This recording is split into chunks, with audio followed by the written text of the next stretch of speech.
धर्मेंद्र जी, नितिन जी, श्रद्धेय राय साहब, सचिदा जी और आकाश जी और माननीय उप मुख्यमंत्री राजेंद्र जी भी यहाँ पर उपस्थित है। आप सभी सज्जन शक्ति, मातृशक्ति और पत्रकारिता सीख रहे मेरे युवा मित्रों, आप सबका अभिनंदन है, स्वागत है। इतने महानुभावों का जो आपको अनुभव थोड़ा सुनने को मिला और सुनने मिलने वाला है, इसलिए मैं अपने आप को आपातकाल से दूर रखते हुए हिंदुस्तान समाचार के संबंध में ही आज आपसे बात करने वाला हूँ। वैसा ये एक पहला अवसर है हिंदुस्तान समाचार का कि हम दिल्ली में इतने बड़े पैमाने पर ही कार्यक्रम करने जा रहे हैं। जैसे कहते हैं कि इतिहास लिखा जाना चाहिए, इतिहास बताया जाना चाहिए और इतिहास दिखाया भी जाना चाहिए। तो ये तीनों आयामों पर हिंदुस्तान समाचार अपने जन्म से यानी 1948 जब उसकी स्थापना हुई तब से कार्यरत है। उसके उदाहरण बहुत कुछ आगे मिलने वाले हैं। तो इसी प्रकार ये जो आपातकाल में बहुत कुछ घटा, तो ये हमने तय किया कि हम इसी से अब शुरुआत करते हैं और ये 2 पीढ़ियाँ जो इसमें से निकल गई होगी उन सबको इसकी जानकारी मिलनी चाहिए, ताकि आगे जाके कोई इस पर हिम्मत न करे कि हम दोबारा संविधान का कोई विध्वंस करें या उसकी हत्या करें। तो इसी प्रकार 1948 का माहौल थोड़ा सा याद करने की कोशिश कीजिए। जो बड़े बुजुर्ग हैं वो जान पाएंगे, लेकिन युवाओं के लिए बताना चाहूँगा। हम स्वतंत्र हो गए थे, उसके बाद गांधीवध हुआ था, बहुत सारा अनरेस्ट था, बहुत सारी चीज़ें हमारे देश में घट रही थी। तो कई विचारवंत एक साथ आए और उन्होंने सोचा कि ऐसा कुछ किया जाए कि हमारे भारतवर्ष में इतनी विशाल है, इतनी विविधता है और इतनी भाषाएं हैं, तो क्यों न हम सभी लोगों को उनकी भाषाओं में समाचार या जो कुछ भी जानकारी देना है वो हम क्यों न दें। इसको देखते हुए कुछ बहुत विचार मंथन हुआ होगा, कई विचारवंत आए थे और अंततः 1948 में सदैव शिवराम शंकर आपटे, दादा साहब आपटे जी ने के नेतृत्व में इसकी स्थापना हुई। आपटे जी वही है जो 1983 में शायद उसके बाद जो विश्व हिंदू परिषद की संस्थापक वो 79 सचिव भी बने थे। तो उनके नेतृत्व में इसकी स्थापना हुई। 1948 में कंपनीज एक्ट थी और 1957 में इसको कोऑपरेटिव सोसाइटी बनाया गया। उस समय के जो इतिहास हमको देखने को मिलता है, पढ़ने को मिलता है, बड़े बुजुर्ग बताते हैं, तो महाशब्द जी थी, कुलकर्णी जी थे, इन लोगों ने उनका साथ दिया। आगे चल के बाबूराव ले आए। और मैं बड़े अभिमान के साथ आपको कहना चाहता हूँ कि सबसे एक बड़ा नाम जो था वो स्वातंत्रवीर विधायक दामोदर सावरकर जी का था। हिंदुस्तान समाचार की स्थापना में और इसको विविधता देने में, अन्य भाषाओं में करने में उनके बहुत बड़ा योगदान था। इतना ही नहीं, तो आगे जाकर के तत्कालीन जो हमारे अधिकारीगण वगैरह हिंदुस्तान समाचार के थे, उनको भी मुंबई लेकर गए, उनको कुछ सिखाया, पढ़ाया, अपने घर में या वहाँ पे स्थान दिया। और पहला जो कार्य है हिंदुस्तान समाचार का वो फुल फ्लेश मुंबई में शुरू हुआ। तो ऐसा एक गौरवशाली परंपरा हिंदुस्तान समाचार को मिली है। जैसा मैंने कहा कि पहले भी सोच थी, आज भी वही सोच है कि राष्ट्र सर्वोपरि। तो उसकी एक झलक 1962 के चीन के युद्ध में समय मिलती है। तत्कालीन सरकार ने डिक्लेयर करना मना कर दिया था, लेकिन 1962 के समय में हिंदुस्तान समाचार अड़े रहे और फर्स्ट ब्रेकिंग जो आज हम सुनते हैं, सबसे तेज, सबसे फास्ट वगैरह, वो हिंदुस्तान समाचार ने की थी कि नहीं, हम पर युद्ध सौंपा गया है। तो ऐसी हिंदुस्तान की एक परंपरा है। इतना ही नहीं, तो आगे चल करके जब टेलीप्रिंटर का जमाना था, मेरा तो अखबारों से बहुत ज़्यादा संबंध है, आप में से कुछ पुराने लोग जानते होंगे। तो टेलीप्रिंटर का जब जमाना आया तो केवल वो अंग्रेजी में उपलब्ध था, पर देवनागरी लाने का पहला जो श्रेय है वो पुनः एक बार हिंदुस्तान समाचार को मिलता है। और देखिए क्या खूबी होगी, उस समय का वातावरण कितना सुंदर होगा कि सारे लोग, विचारधारा किसी की कुछ भी हो, लेकिन आपस में मिलते थे। बाबू जगजीवन राम हो, चौधरी चरण सिंह जी हो, नारायण दत्त तिवारी, ऐसे अनेक नाम है जो हमको इतिहास को लिखते हैं कि हमारे कार्यक्रमों में आते थे, मिलते थे, जाते थे, मार्गदर्शन करते थे और प्रोत्साहन भी देते थे। अब हिंदुस्तान समाचार की जो गौरवशाली परंपरा थी उसको किसी ग्रहण लग गया। 1975 की आपातकाल जो परिस्थिति आई, तो उसमें समाचार न्यूज एजेंसियों को खत्म कर दिया गया, उनके ऊपर बंधन लादे गए, रिसीवर बैठाए गए। हिंदुस्तान समाचार के साथ अन्य भी एजेंसीज थी, लेकिन कुछ तो बंद हो गए, कुछ तो इधर उधर करके या चापलूसी करके आगे भी बढ़ गए। पर हिंदुस्तान समाचार का जो एक प्रकार से विध्वंस करना था वो पूर्ण रूप से विध्वंस किया गया। रिसीवर बैठाए गए, केसेस मिली गई, प्रोविडेंट फंड हो, ये हो, कई चीजें हुई और अंततः 1983 में हिंदुस्तान समाचार को स्थगित होना पड़ा। मैं बंद शब्द जानबूझ के नहीं कह रहा हूँ, क्योंकि आज हम जीवित हैं। इतनी भयंकर परिस्थिति हो गई कि आर्थिक संकटों ने लेकर के कि जो अच्छा काम करने वाले लोग थे दर दर भटकने लगे। और एक बात और बता दूं, हिंदुस्तान समाचार एक इंस्टीट्यूशन थी। आज के जितने बड़े पत्रकारों के नाम आप देखते हैं, हमारे श्रद्धेय राय साहब हो, आलोक जी हो, अशोक टंडन जी हो, ये सारे के सारे लोग जो बड़े नाम हैं, ये सारे हिंदुस्तान समाचार की देन है। कहीं ना कहीं लोगों का उसके साथ संबंध आया था। तो ऐसी हिंदुस्तान समाचार को सरकार ने खत्म कर दिया। 1983 में स्थगित हो गए, लेकिन वो हारेंगे, वो हिंदुस्तान समाचार के साथी नहीं थे। कोर्ट केसेस हुई और लड़ाई लड़ते रहे प्रोविडेंट फंड से लेकर सब में। और 1998 में माननीय उच्च न्यायालय दिल्ली ने ये निर्णय दिया कि सरकार ने जो कुछ कुठाराघात हिंदुस्तान समाचार पे किया है वो पूर्णतः गलत है। ये एक कोऑपरेटिव सोसाइटी है, ये एक प्रकार से अमर है, इसको आप बंद नहीं कर सकते। इसलिए यदि कोई शेयर होल्डर जीवित है, अपनी क्रेडेंशियल्स को प्रूव कर सकते हैं, तो कृपया आगे आए और हिंदुस्तान समाचार को चलाएं। यह निर्णय जैसा ही आता है तो हमारे वरिष्ठ प्रचारक जो असम में प्रचारक थे कई वर्ष, बाद में द्वितीय सरसंघ न्यायालय के स्वीय सचिव थे, ऐसे श्रद्धेय श्रीकांत जी जोशी ने शिवधनुष्य को अपने कंधे पे उठाने का निर्णय किया और एक एक कदम के आगे बढ़ते गए और 2000 से इसको पुनः एक बार पुनरुत्थान करते हुए ये सब उसको आगे लेके गए। लोग आते गए, जुड़ते गए, धीरे धीरे बढ़ते गए। कुछ विषम परिस्थिति आई, माननीय श्रीकांत जी के देहावसान के बाद कुछ गंभीर परिस्थिति आई। ऐसे में माननीय रविंद्र किशोर सिन्हा जी ने इसका हाथ थामा, शायद वो 2015-16 की बात है। ये सच बात है कि माननीय सिन्हा जी उस समय यदि हाथ इसका नहीं थामते तो शायद हिंदुस्तान समाचार एक कब की बंद हो गए थे। मैं उनके शीघ्र स्वास्थ्य लाभ की कामना भी करता हूँ और उन्हीं की वजह से हिंदुस्तान चल पड़ा है। लेकिन जो साइंस के विद्यार्थी वो जान सकते हैं कि साइनोसाइडल वेवफॉर्म ऊपर नीचे कैसा होता है। बस वो रखिए और हिंदुस्तान समाचार रखिए तो आपको ज्ञान आएगा कि ऊपर नीचे होते ही गया है। और कोविड काल में तो ऐसी परिस्थिति आई कि जैसे हम फ्लैट लाइन कहते हैं ईसीजी की मृत्यु वाली, वहां तक हम लोग पहुंच गए थे। लेकिन हिंदुस्तान समाचार का कार्य एक ईश्वरीय कार्य है, ये भारतवर्ष का कार्य है। शायद यही समझकर को उसको एक श्रद्धा स्थान देते हुए, या यूं कहूँ कि उसको शिवाजी मानते हुए, उनके जैसे मावले लड़े थे वैसे मैं और मेरे साथी फिर एक बार झूठ पड़े और कोविड काल में जो फ्लैट लाइन होने की संभावना थी उससे भी बाहर आए और पुनः एक बार नए सिरे से ये कार्य शुरू हुआ और धीरे धीरे आगे बढ़ते गया। तो ऐसे साइनोसाइडल फॉर्म वाली ऊपर नीचे की व्यवस्था है। मुझे पूर्ण विश्वास है कि अभी फ्लैट लाइन होने का कोई संबंध नहीं है, अभी हमको ऊपर ही जाना है। सब लोगों का सहयोग भी हमारे साथ है, हम लोग आगे धीरे धीरे बढ़ते ही जाएंगे। हमको जोश कहाँ से मिलता है या प्रेरणा कहाँ से मिलती है, उसके दो वाक्य मैं बताना चाहूँगा। एक हमारे कार्यक्रम में पूजनीय सरसंघ चालक जी आए थे, तो यूं ही बातचीत में, इनफॉर्मल बातचीत में उनसे कुछ सवाल पूछे गए। तो एक सवाल हिंदुस्तान समाचार न्यूज एजेंसी के बारे में था। तब उन्होंने दिया कि हिंदुस्तान समाचार के बारे में देखकर सोचकर मुझे लगता है कि ये स्वयं सेवकों का मन हिंदुस्तान समाचार को चला रहा है, इसलिए कुछ भी आपत्ति आती है, कैसा भी कुछ होता है तो हिंदुस्तान समाचार चल पड़ता है। हमारा बहुत हमको क्या कहना उत्साह बदल मारा है। एक अतिशय सुंदर वाक्य पूजनीय सरसंघ चालक जी का है, जो नागपुर कार्यालय के उद्घाटन के समय हमने उनसे निवेदन किया था, वे आए थे। तो अपने उद्बोधन में उन्होंने एक बहुत सुंदर बात हमको कही थी। उन्होंने कहा था कि कोई एक बीज यदि पृथ्वी माता की पेट में व्यवस्थित रूप से अंकुरित हो जाता है, व्यवस्थित फलता फूलता है, तो उस अंकुरित बीज ऊपर आता है, सुंदर फल वगैरह देता है। दुष्ट लोग उसको कितनी बार भी छाटने की कोशिश करेंगे, लेकिन वो पुनः जन्म लेता है। तो शायद हिंदुस्तान समाचार का भी ऐसा ही है। पर मैं ईश्वर से प्रार्थना करूंगा कि समय बदल गया है, अब हमको नीचे नहीं जाना है, सबके सहयोग से हमको ऊपर ही ऊपर जाना है। तो ये दो वाक्य हमको हमेशा प्रोत्साहन देते हैं।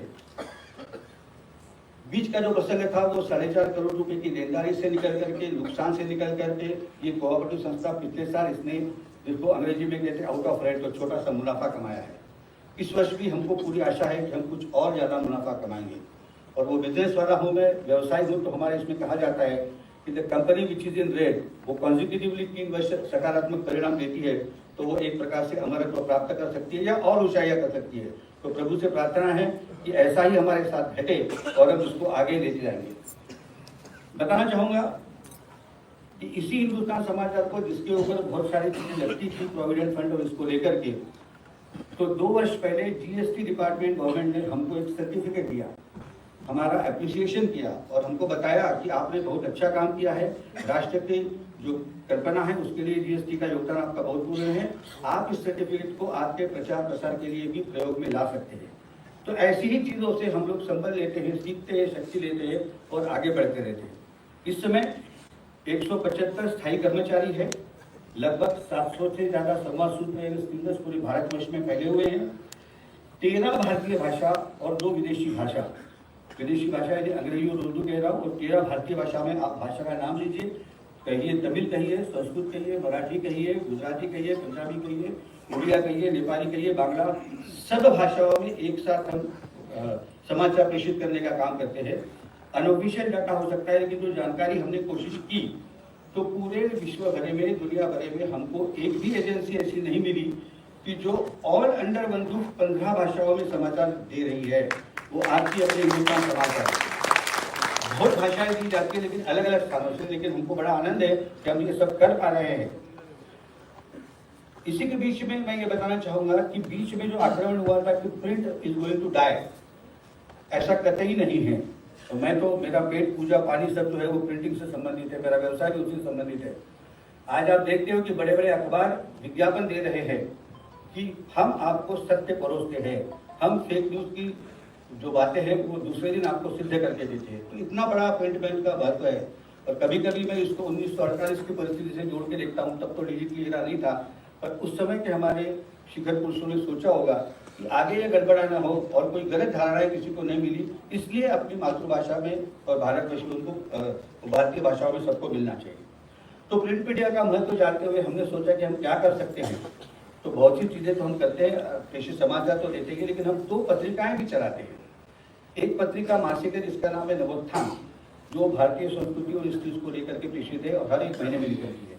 दूसरी पत्रिका है हमारी युग वार्ता, जो पाक्षिक है, जो करंट अफेयर्स पर है, जो सारी चीज़ों पे काम करते हुए हर 15 दिन में आपकी सेवा प्रस्तुत होती है। आज इन दोनों पत्रिकाओं का लोकार्पण भी होने जा रहा है।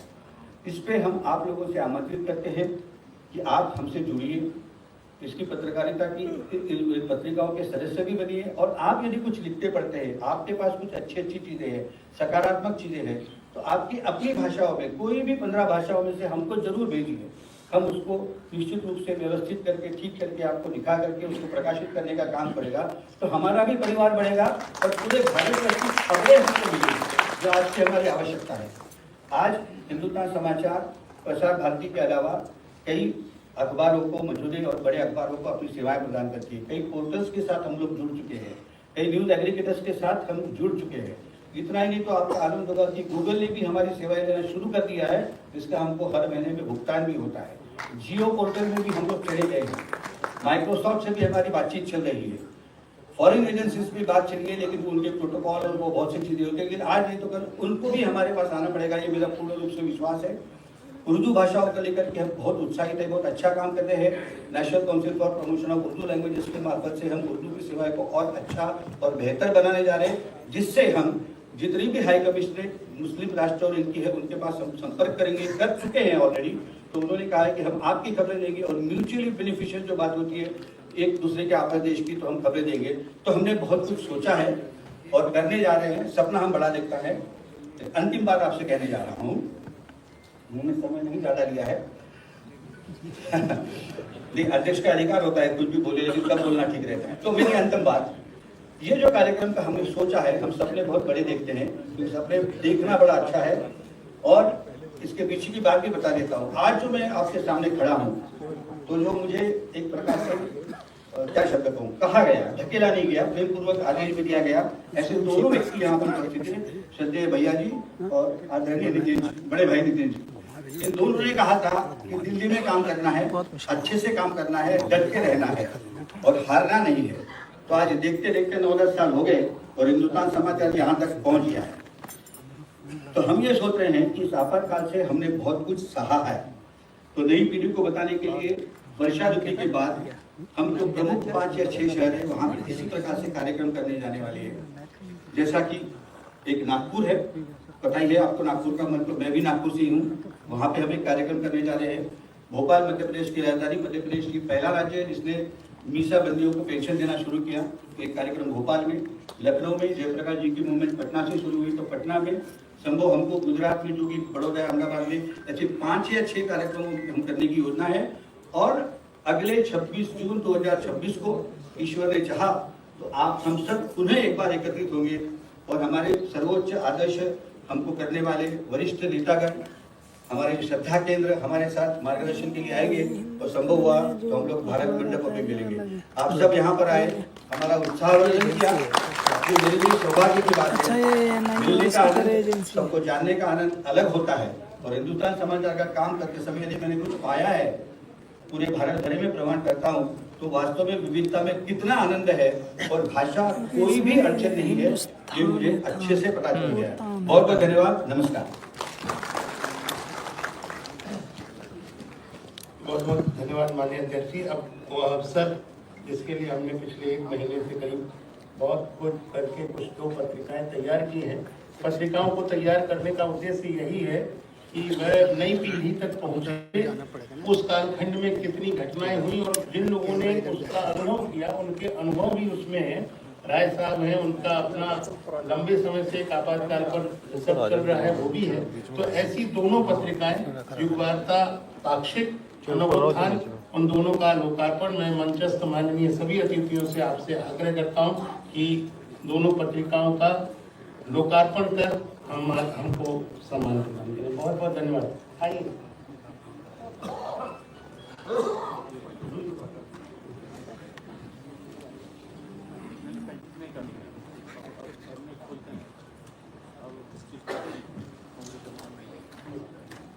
और दोनों संपादक हमारे युगवार्ता के संपादक संजीव जी इधर हैं और नवोत्थान के संपादक श्री बद्रीनाथ जी।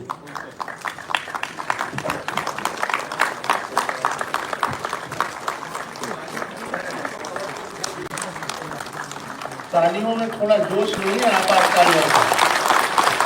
धन्यवाद। इतनी हल्की हल्की ताली से आपातकाल दूर होने वाला नहीं था, जिन्होंने किया वो जानते हैं। धन्यवाद जी। एक इसके साथ ही बहुत बहुत धन्यवाद।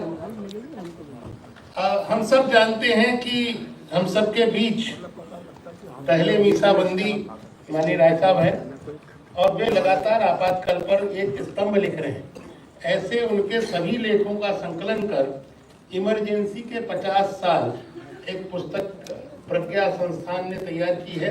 उसका संकलन और संपादन राकेश सिंह जी ने किया। मैं राकेश जी को आमंत्रित कर रहा हूँ मंच पर। राकेश जी, आप भी ये दोनों पत्रिकाओं का ये आपातकाल पर चूंकि जो लिखी हुई वस्तु है वो स्थायी रहती है, ये सभागार में जितनी चीजें बोली गई उसमें से बहुत कुछ स्थायी रहे, इस दृष्टि से ये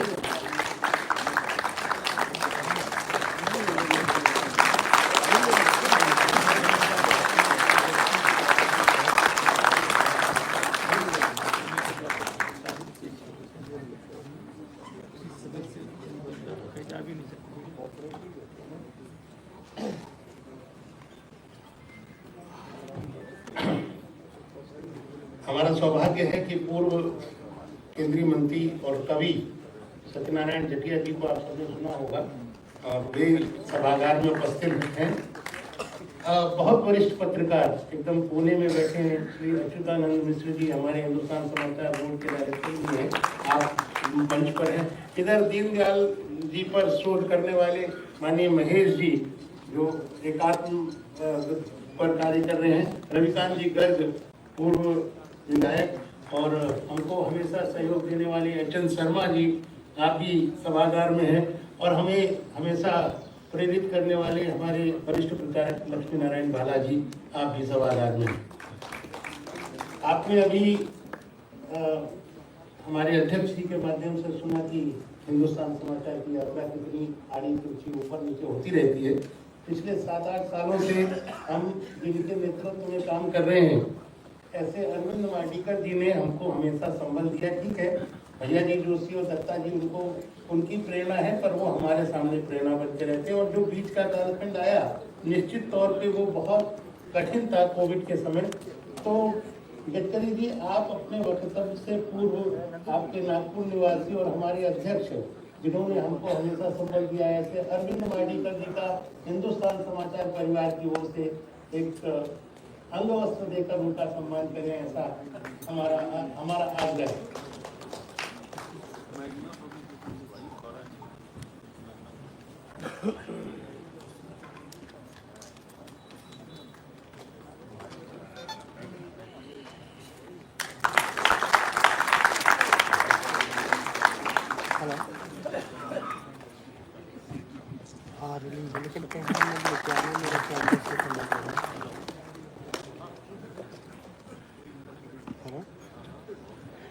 बहुत बहुत धन्यवाद।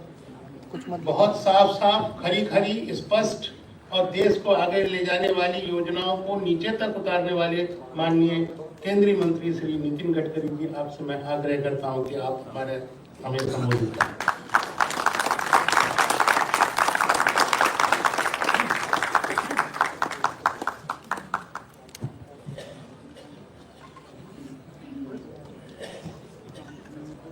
भारत माता की जय।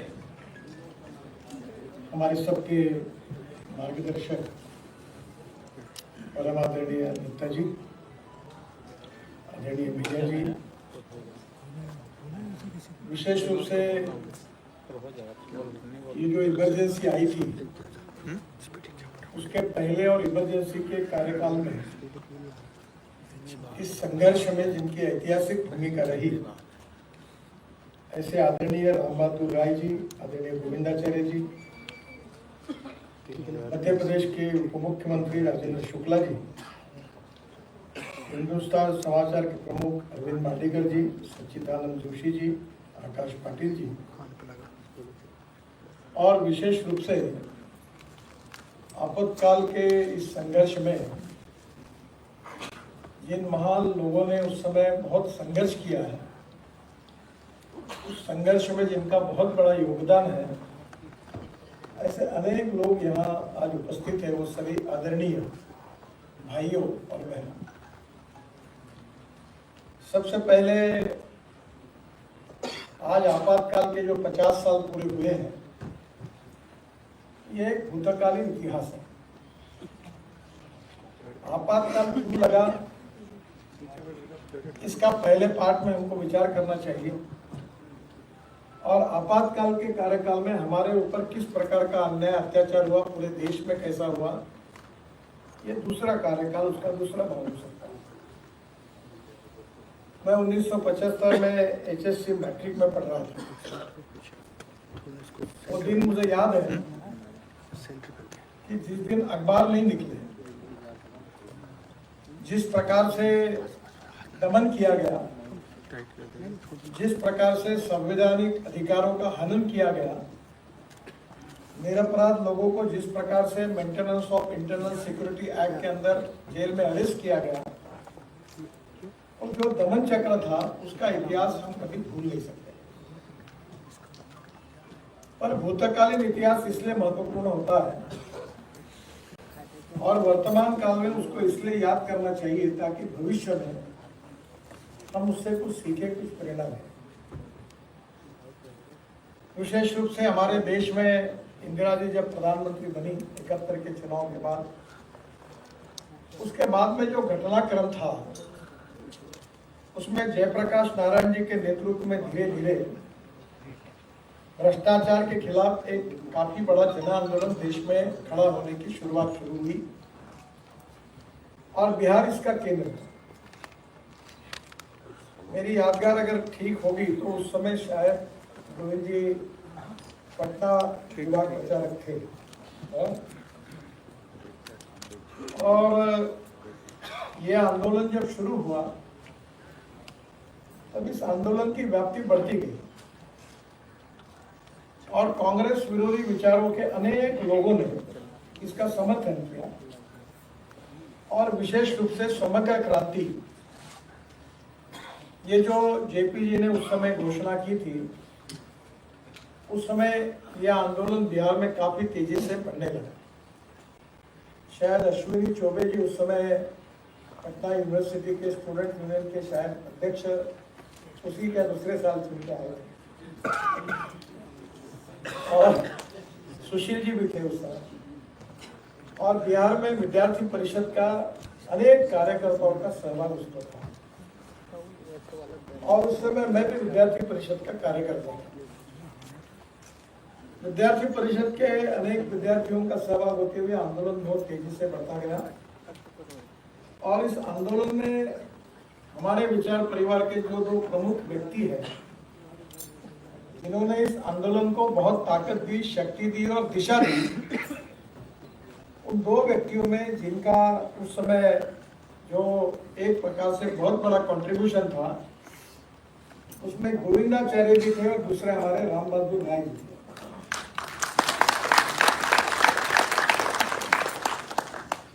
नागपुर में अनेक बार भावरा जी कभी आते थे तो मुझे मिलने का मौका मिलता था, तो हम उत्सुकता होने के कारण उसके बारे में पूछते थे। और उस समय जब बिहार में यह आंदोलन काफी तेजी से बढ़ने लगा, सर्वव्यापी बना, तो बाद में चिमनभाई पटेल जो गुजरात के मुख्यमंत्री थे उस समय उनके खिलाफ भी एक बड़ा आंदोलन गुजरात में शुरू हुआ, जिसमें नरेंद्र मोदी जी का भी बहुत बड़ा सहभाग था। उस समय वो भी प्रचारक थे, वो भी इस आंदोलन के साथ संघ के निर्देशों के अनुसार वो भी जुड़े हैं। और ये जो दोनों आंदोलन देश में चल रहे थे, और जयप्रकाश जी पूरे देश में इन मूलभूत बातों को लेकर पूरे देश में उन्होंने अनेक प्रांतों में जाकर जनता को आह्वान करते हुए जिस प्रकार से उस समय सत्ता थी उसके खिलाफ एक जन जागरण का अभियान चल रहा है। ये अभियान जब चल रहा था, उसी में रायबरेली लोकसभा क्षेत्र से जो इंदिरा जी चुनाव जीती थी रायबरेली से, उसके बारे में राजनारायण जी ने जो पिटीशन दायर की थी, वो न्यायमूर्ति सिन्हा जी के सामने उस पिटीशन का निर्णय है। वो निर्णय बड़ा इंटरेस्टिंग था। वो निर्णय यही था कि विशेष रूप से जो चुनाव हुआ है उसमें इंदिरा जी ने इस चुनाव जीतने के लिए सरकारी यंत्रणा का दुरुपयोग किया, और निर्णय होने के बाद स्वाभाविक रूप से देश में पूरी तरह एक राजनीतिक माहौल ऐसा तैयार हुआ कि इंदिरा जी ने अब प्रधानमंत्री पद का इस्तीफा देना चाहिए। और उनके इस्तीफा की मांग को लेकर जयप्रकाश जी ने एक बहुत सूचक स्टेटमेंट निकाला था। उन्होंने कहा था कि इंदिरा जी अगर राजीनामा नहीं देगी तो अनर्थ होगा। शायद उनकी भविष्यवाणी अनर्थ होगा ये सिद्ध हुई। इंदिरा जी ने को राजीनामा देने के लिए प्रेशर जब बढ़ते गया, और तब इंदिरा जी ने अपनी कुर्सी को बचाने के लिए और लोगों की आवाज को दबाने के लिए 25 जून की रात को 1975 को आपातकाल की घोषणा की। और आपातकाल की घोषणा जब की, उसके बाद में जो उस समय के सरकार ने जो कार्रवाई की, पहले कार्रवाई की वो पत्रकारिता के ऊपर की।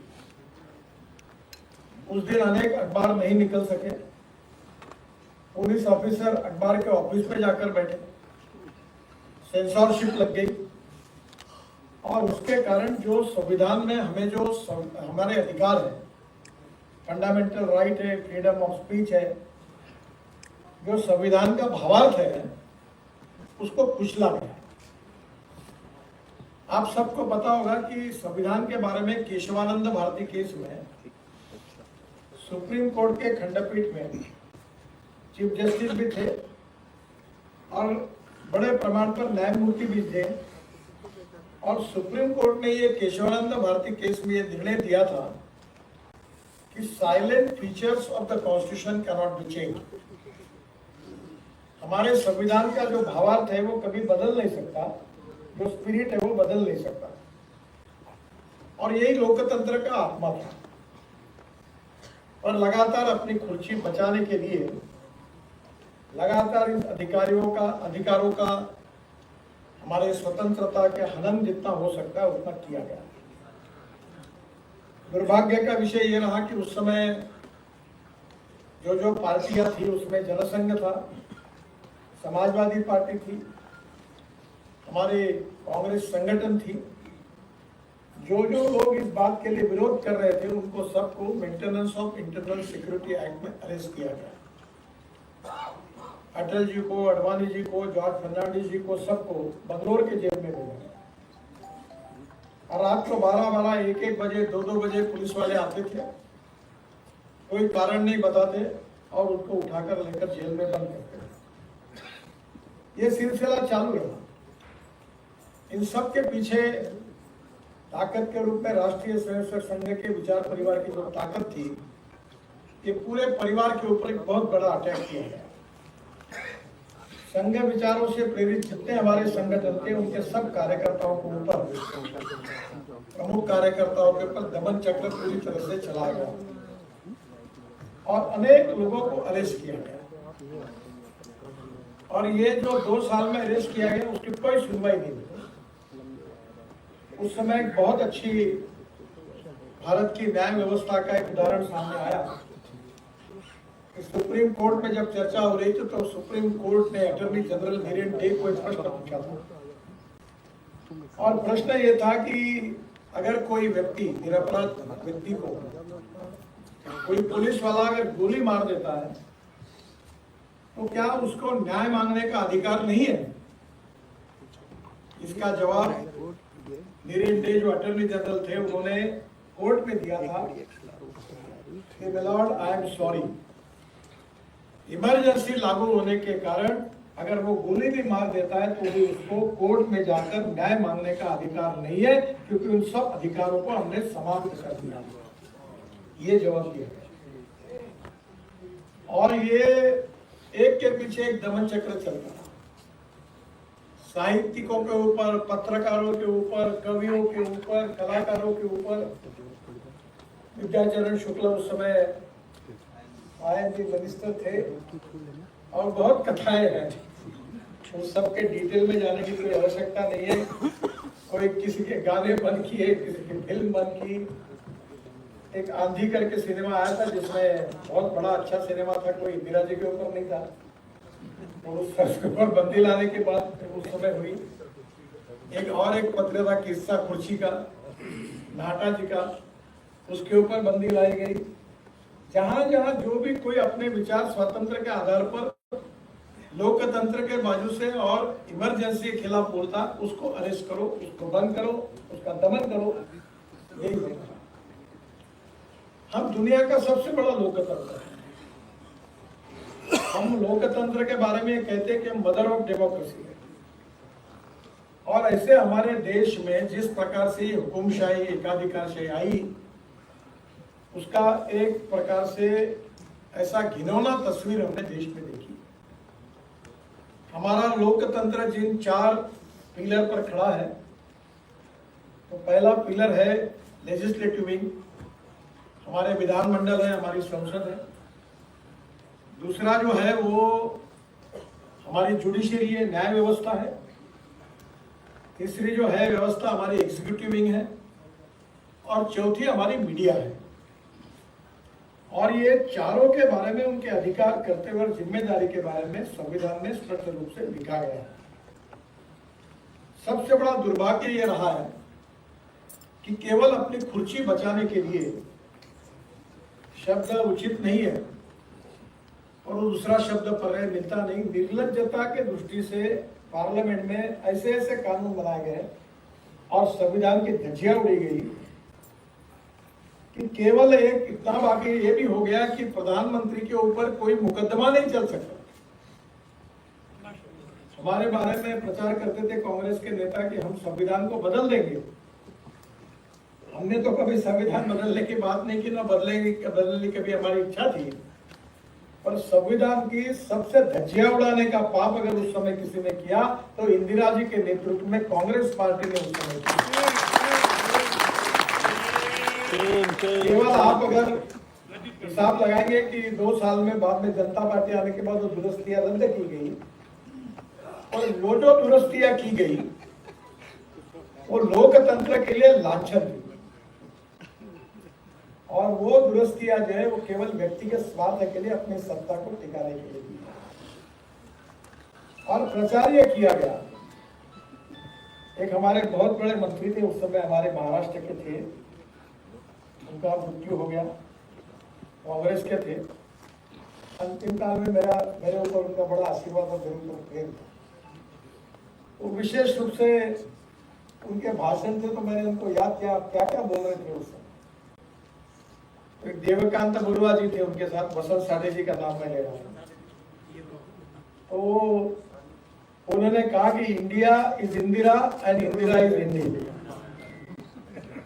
यानी देश कुछ नहीं है। और वसंत साठे उस समय तो एक उनके प्रवक्ता थे, और उनके आखिरी 10-15 साल में मेरे ऊपर उनका बहुत व्यक्तिगत प्रेम था। तो उसके कारण मैंने थोड़ा आगे जाकर उनको पूछा कि बापू, आपने इमरजेंसी में ये सब करके इतनी बातें कही, मुझे लगता है ये देश का बहुत ही एक गलत इतिहास है, आपने ये नहीं करना चाहिए। उन्होंने कहा उस समय जो परिस्थिति थी उसमें, आजकल राजनीति में होता है worship of the rising sun. हमारे देश की उस समय समस्या थोड़ी कम थी, अब ज्यादा बन गई है। विचार भिन्नता से ज्यादा विचार शून्यता हमारी समस्या है। और इंदिरा जी ये कांग्रेस का ब्रांड था, इसलिए एक स्पर्धा चली गई चाटुगिरी की कि कौन उनकी सबसे ज्यादा चाटुगिरी करेगी। और कुछ तो जुडिशरी से रिलेटेड भी लोग बोलने लगे, और समर्थन में क्या बोलने लगे कि दफ्तर में लोग बराबर 10 बजे पहुंचते हैं, गाड़ी बराबर पहुंचती है, लेट नहीं हो रही है, क्यों? इमरजेंसी है। उस समय विनोबा जी का मौन शुरू था, और एक बहुत उम्मीद थी कि अब विनोबा जी के मौन में उस समय इंदिरा जी उनको मिलने के लिए आती थी, तो विनोबा जी अब कुछ तो भी बोलेंगे। तो विद्यार्थी परिषद के 5-7 कार्यकर्ता बड़ी आशा लगकर उन्होंने इमरजेंसी का नाम अनुशासन पर्व रखा, और हम सब लोग वहां गए, और हमको उम्मीद थी कि अब विनोबा जी कुछ तो भी कहेंगे, और विनोबा जी ने कुछ नहीं कहा। जो सर्वोदय आंदोलन था उसमें भी 2 फाड़ हो गए, एक जयप्रकाश जी के साथ चले गए और कुछ लोग फिर कांग्रेस की विचार के आधार पर चले गए। विनोबा जी कुछ बोल नहीं पाए, वो बहुत बड़े विद्वान व्यासंगी विचारक थे, उनकी बहुत महान व्यक्ति थे। पर दुर्भाग्यवश जो अपेक्षा थी कि इमरजेंसी का जो वस्त्रीकरण चल रहा हमारे देश में लोकतंत्र का, इमरजेंसी के नाम पर, तो लोग लिखते थे कि जिस प्रकार से महाभारत में द्रौपदी का वस्त्रीकरण हुआ और हमारे द्रोणाचार्य, कृपाचार्य, भीष्माचार्य, एक से एक बड़े बड़े लोग उनके सामने जब घटना हो रही थी, तब सत्ता के कारण जिस शासन का नमक खाया उसके कारण वो बोल नहीं पाए, उसका उदाहरण बार बार दिया जाता था। जयप्रकाश जी को भी इसकी बहुत कीमत चुकानी पड़ी। इस समय में मेरे साथ भी एक ऐसा प्रसंग आया कि मैं जीवन में भूल नहीं सकता। मेरे जो मामा थे वो मिसा में अरेस्ट हुए, और मेरे नाना का देहांत हो गया। अमरावती में डेड बॉडी थी, पैरोल मांगना था। मैं 2 दिन इधर से उधर ऑफिस में घूमता रहा कि देहांत हो गया, घर में डेड बॉडी पड़ी है, और मामा जब तक नहीं आएंगे तो उनका अंतिम संस्कार नहीं होगा। मैं पुलिस से, ऑफिसर से चक्कर काटता रहा, और बड़े मुश्किल से मुझे 2 दिन के बाद तीसरे दिन पैरोल का कागज मिला। और पैरोल का जब कागज मिला तो मैं जेल में गया, और कागज देकर मुझे लगा कि अब मैं मामा को लेकर अमरावती लेके जाऊंगा। गाड़ी भी तय की, टैक्सी भी तय की।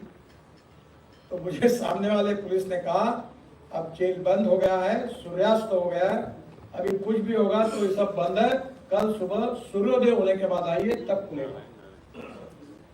मैं वो पेड़ के नीचे बैठा रहा रात भर, और सुबह देख रहा था कि कब सूरज दिखता है।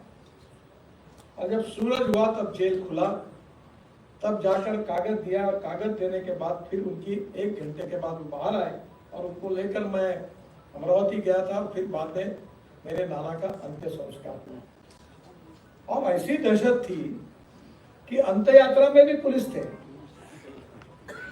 और ये डर था कि इसका क्या होगा। उस कार्यकाल में कुछ तो भूल नहीं सकते। हमारे मोरोपंत जी का निधन हुआ तो बाबा साहब बटाटे के घर के ऊपर उनका शरीर रखा हुआ था। अंतिम संस्कार के लिए जब वो निकला तो अपने पुराने कोई प्रचारक भी थे जो भूमिगत थे, तो उनको पकड़ने के लिए पुलिस देख रही थी कि कौन आ रहा, कहां पकड़ना है, ऐसी स्थिति थी। ये बहुत बड़ा संघर्ष का इतिहास था और जिन्होंने इसका अनुभव किया उसमें से बहुत से लोग यहाँ बैठे हैं। हमारे बीच में एक थोड़ी सी कमी है। अंग्रेजों में और भारतीयों में एक फर्क है। अंग्रेजों में कोई कलाकार हो, साहित्यिक हो, कवि हो, राजनीतिज्ञ हो, रोज डायरी लिखता है और हमें ये आदत नहीं है। आप शेक्सपियर के पास जाइए, किसी के पास, सब जगह उनकी डायरी लिखी हुई है, तो इतिहास में कन्वर्ट हो जाती है। आज मेरे लड़के को मैं बताता हूँ कि इमरजेंसी है, तो पूछता है इमरजेंसी क्या हुआ, क्योंकि लोग भूल जाते हैं। अब नई पीढ़ी को इसकी जानकारी नहीं कि हमारे लोगों ने कितनी कुर्बानी दी है। हमारे अनेक प्रचारक जो थे वो फुल पैंट और कोट पहन कर घूमते थे। उस समय नानाजी देशमुख आए थे और एक फिएट की गाड़ी थी। नानाजी ने सूट बूट पहना था और हमारे यहाँ अकोला में हेल्थ मिनिस्टर बाद में बनी थी प्रमिला टोपले, वो उनके साथ बैठे और उन्होंने पूरे विदर्भ का टूर किया ताकि हम भूमिगत रहकर उन कार्यकर्ताओं ने इतने कष्ट सहन किए कि उसकी कल्पना नहीं हो सकती। और इस सब कार्यकाल में ये संघर्ष में जब उसके बाद में 1977 में जिस प्रकार से चुनाव हुआ तो जनता पार्टी बनने के पहले चुनाव जीता और बाद का इतिहास तो आप सबको पता है। पर आज ये जो इमरजेंसी के 50 साल हमारे लिए इसलिए महत्वपूर्ण है कि हमारे देश की सबसे बड़ी आस्था और श्रद्धा को ये तो लोकतंत्र है। और ये लोकतंत्र जिस 4 स्तंभों पर खड़ा है उसकी जो पवित्रता है वो हमारे देश की, हमारे लोकतंत्र की सबसे बड़ी ताकत है। और पीढ़ियां आती रहेगी, बदलती रहेगी, परिस्थितियां आती रहेगी, बदलती रहेगी, पर लोकतंत्र शाश्वत रूप से रहने वाला है। और इसलिए स्वाभाविक रूप से इस लोकतंत्र की जो हमारी आस्था है, श्रद्धा है, जो हमने उसको, संविधान को जो हमने स्वीकार किया है, उसका जिस प्रकार से दमन हुआ वो भविष्य में कभी नहीं होना चाहिए, यही भाव हम सब के मन में है। और दूसरी महत्वपूर्ण बात है कि ये अगर हमारे विचार परिवार में, संघ परिवार में जो लोग थे वो अगर काम उस समय संघर्ष नहीं करते तो शायद आज का दिन कभी देखने के लिए नहीं मिलता। मुझे याद है कि हमारे यहाँ भारतीय जनता पार्टी जब बनी तो मैं जिले का काम कर रहा था, शहर का भी काम कर रहा था, सब छोड़ के चले गए, पार्टी समाप्त हो गई। और एक दिन एक बोर्ड लगा हुआ था और इसी आवाज आई कि खीले से ठोका हुआ बोर्ड भी उड़ गया। लोग तो छोड़ो, बोर्ड भी चला गया। तब मैंने कहा कि देखो क्या इमरजेंसी का परिणाम। और आज परिस्थितियां बदल गई है, पर आज जो कुछ हमको दिख रहा है वो अनेक परिवार इसमें बर्बाद हुए। अनेक कार्यकर्ताओं ने, सामान्य परिवारों ने अपने जीवन को नौचार कर दिया। अनेक परिवार जो है उद्योग, व्यापार, सर्विस सब बर्बाद हो गए। कोई मिसा में थे, कोई डीआर में जो सत्याग्रह किया उसके बाद में अरेस्ट हुए उसमें थे, पर देश के लिए, लोकतंत्र के लिए उन्होंने कुर्बानी दी और उनकी कुर्बानी का ये इतिहास है। उन परिवारों को, उन कार्यकर्ताओं को हम जीवन भर नहीं भूल सकते। और उन लोगों के कारण लोकतंत्र आज फिर से जिंदा हुआ है। और हमारे जैसे लोग अगर आज कहीं शिखर पर दिखते हैं तो इसका श्रेय हमारे कार्य और कर्तृत्व को नहीं है। तो हजारों स्वयंसेवक और कार्यकर्ताओं ने अपने जीवन में जो कुर्बानी दी है उनके बदौलत हमारे लिए लोकतंत्र को तो हमने बचाया, और हमारे विचार परिवार ने जो संघर्ष किया है बहुत ही, इसका वर्णन नहीं हो सकता। मुझे याद है कि एक बार मेरे एक मित्र थे कांग्रेस में, उन्होंने मुझे एक बार एक किताब दी थी, मुझे कहते थे कि you are a good material in a bad party. Doctor Shrikant Jichkar बहुत विद्वान थे, आज तक उनका रिकॉर्ड था, बोले आप गलत जगह फंसे हो, तुम्हें कोई फ्यूचर नहीं है। तो फिर मैंने बोला मैं कुएं में कूदूंगा पर कांग्रेस में नहीं आऊंगा। तब से उन्हें बोलना बंद कर दिया। तो उस समय उन्होंने मुझे एक रिचर्ड निक्सन के जीवन चरित्र को, आत्मचरित्र की किताब दी, और हम लोगों को उस समय स्वाभाविक रूप से राजनीतिक दृष्टि से कोई इतना बड़ा अस्तित्व था ही नहीं, न रिकॉग्निशन था, न रिस्पेक्ट था। 77 की चुनाव की तो आज मुझे कभी कभी दुख होता है कि आज मैं नागपुर का सांसद हूँ, जहाँ भी जाता हूँ 5-7 हजार लोग भी आ जाते हैं। पर जब मैं इमरजेंसी में जनता पार्टी को वोट दो करके कहता था तो पत्थर निकाल के वो ऑटो रिक्शा पर और साइकिल रिक्शा पर लोग मारते थे। यानी ऐसा उपहास, ऐसा अपमान। यानी एक समय तो ऐसा हुआ कि डॉक्टर हेडगेवार जी की जो समाधि थी उसको खोदने के लिए लोग निकल गए। यानी कांग्रेस ने जो जातीयवाद का जहर फैलाया था, उसका परिणाम ये था कि रेशम बाग पर अटैक करके वो डॉक्टर साहब की समाधि जो उसको तोड़ने के लिए लोग निकले। हम लोग सब एक जगह इकट्ठा हो गए, और ऐसे कठिन परिस्थिति में इन सब का मुकाबला करते हुए समय बीत गया। तो वो किताब जो मुझे मिली थी उसमें एक सुंदर वाक्य था, और मुझे लगता है वो जिंदगी में मुझे बहुत प्रेरणा देती है। वो वाक्य ये था, The man is not finished when he is defeated, but he is finished when he quits. युद्ध में हारने के बाद कोई समाप्त नहीं होता, युद्ध भूमि छोड़कर भाग जाता है तब वो समाप्त होता है। और हमारे विचार परिवार के कार्यकर्ताओं ने कठिन परिस्थिति में कुर्बानी देकर अपने परिवार का जिस प्रकार से उनका कितना नुकसान हुआ उसको लेकर भी देश के लिए, लोकतंत्र के लिए उन्होंने एक प्रकार की बहुत बड़ी कुर्बानी, बहुत बड़ी लंबी लिस्ट देखी। किसी के माता पिता उस समय चले गए, किसी की नौकरी चली गई, अब वो आप कल्पना नहीं कर सकते। और उन सब लोगों ने देश के लिए और लोकतंत्र के लिए एक स्वयंसेवक और कार्यकर्ता के रूप में कुर्बानी दी, और उस प्रतिकूल समय का रूपांतर फिर अनुकूल समय में हुआ, वो उनके कारण हुआ।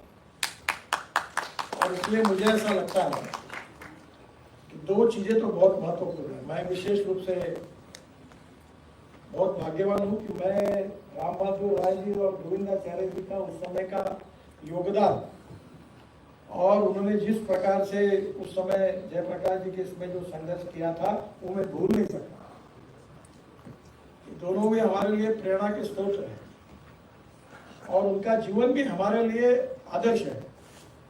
शायद दत्ता जी उस समय विद्यार्थी परिषद के दक्षिण क्षेत्र के या कर्नाटक के उस समय संगठन मंत्री थे, शायद ठीक होगा। और उस समय उत्तर भारत में बड़ा संघर्ष हुआ, और राम बहादुर राय जी और गोविंदाचार्य जी का योगदान, जयप्रकाश जी की ये पूरे जो मूवमेंट थी इसमें बहुत बड़ा था। वो उसकी तुलना कोई शब्दों से नहीं होती। और ये सब संघर्ष करते हुए जब फिर से एक बार लोकतंत्र की पुनर्स्थापना हुई, जनता पार्टी की सरकार आई, और उसके बाद में जो पार्लियामेंट में जो जो सुधार किए गए, तो सब जो इंदिरा जी के समय दुरुस्ती हुई थी, जो लोकतंत्र की हत्या करने वाली थी, वो सब फिर से सुधारे गए। अब बात का आगे का इतिहास जो तो आपको सबको पता है। जनता पार्टी चल नहीं पाई, एक दिल के टुकड़े हुए हजार, कोई यहाँ गिरा, कोई ये क्या था, वैसी स्थिति हो गई। और हमारे लिए इतना ही महत्वपूर्ण है कि पर्सन एंड पर्सन में पर्सन श्रेष्ठ है। पर्सन एंड पार्टी यानी संगठन, इसमें पार्टी संगठन श्रेष्ठ है। एंड पार्टी एंड फिलोसॉफी, विचारधारा, सिद्धांत, कन्विक्शन, ये श्रेष्ठ है। हमारे विचार पर अटूट श्रद्धा रखते हुए हमारे लिए सर्वोपरि है, और वो विचार हमारी ताकत है। और इसलिए मैंने जो बात पहले कही थी कि विचार भिन्नता ये चल सकती है, पर विचार शून्यता नहीं चल सकती। हमारे जीवन मूल्य, हमारा जीवन दृष्टिकोण, आर्थिक दृष्टि से विकास की नीति तो आवश्यक है ही, पर हमारी राष्ट्रवाद के विचारों को लेकर जो हमारी कन्विक्शन है, कमिटमेंट है, वो भी उतनी महत्वपूर्ण है। और संघ के विचारों के आधार पर जिनकी कमिटमेंट थी, जिनका कन्विक्शन था, वही संघर्ष में टिके। जिनकी कमिटमेंट नहीं थी वो डर गए, वो शरण हो गए।